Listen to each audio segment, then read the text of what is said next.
Olá! Sabe aquelas saudações que a gente encontra no final de uma carta e geralmente passa por cima?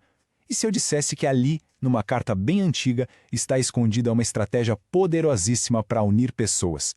Pois é, hoje vamos descobrir juntos uma lição incrível sobre conexão, vinda de um trecho que talvez a gente nunca tenha olhado com tanta atenção. Agora vamos fazer um exercício de imaginação. Pensa num mundo sem internet, sem chamada de vídeo, sem redes sociais. Nada disso.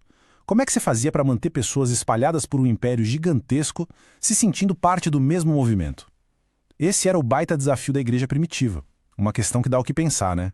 E a resposta que o apóstolo Paulo encontrou, olha, não foi nada super elaborado. Foi algo profundamente humano.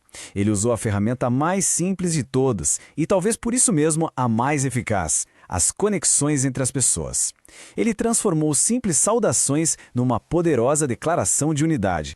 Para a gente conseguir entender a genialidade por trás disso, a gente precisa visualizar o cenário da época. O Império Romano era imenso, então manter as primeiras comunidades cristãs conectadas era uma tarefa assim gigantesca. O risco de isolamento era muito real. Era muito fácil para cada grupo lá na sua cidade começar a se sentir como uma ilha, sabe? Perdendo aquela noção de que fazia parte de algo muito, mas muito maior. Era exatamente esse sentimento de isolamento que o Paulo precisava combater. E é aqui que a gente chega no pulo do gato, lá em Colossenses capítulo 4. O Paulo não está só mandando um olá dos amigos dele. Não. Aquilo ali é uma estratégia pensada nos mínimos detalhes para fortalecer laços e ensinar uma lição que era vital. Se liga só nessa passagem. O Paulo é super específico sobre quem está com ele. Ele dá nome a cada uma das pessoas. E tem um detalhe aqui que é crucial, quando ele menciona únicos da circuncisão. Essa é a chave para a gente entender tudo.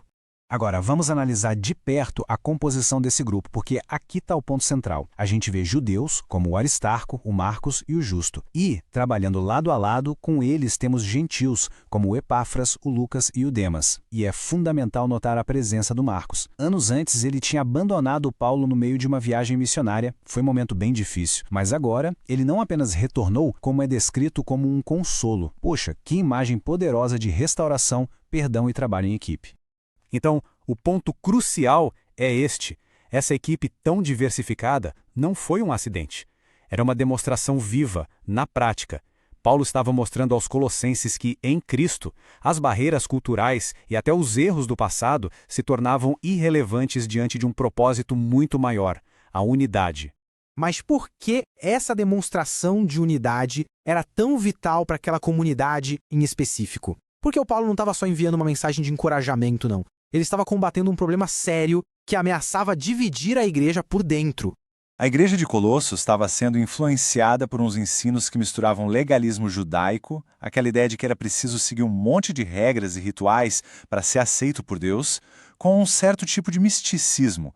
Essas ideias acabavam criando barreiras e divisões, sugerindo que a fé precisava de uns extras humanos, o que no fim das contas gerava exclusão. E é aí que vem a resposta brilhante de Paulo. Ao apresentar sua equipe unida de judeus e gentios, ele não apenas falou contra a divisão, ele mostrou que ela estava superada. Ele provou, na prática, que a união no reino de Deus invalida qualquer tipo de ideia que tente separar as pessoas.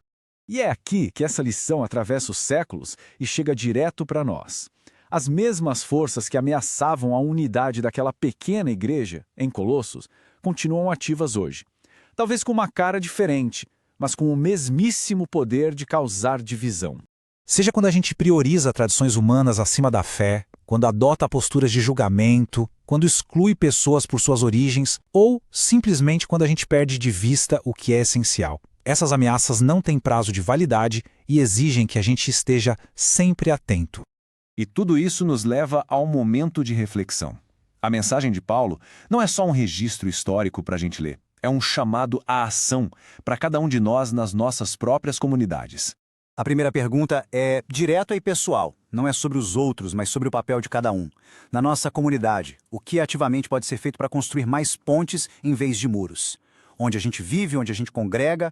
E para essa reflexão ser bem prática, é preciso primeiro identificar quais são as tensões reais que existem hoje.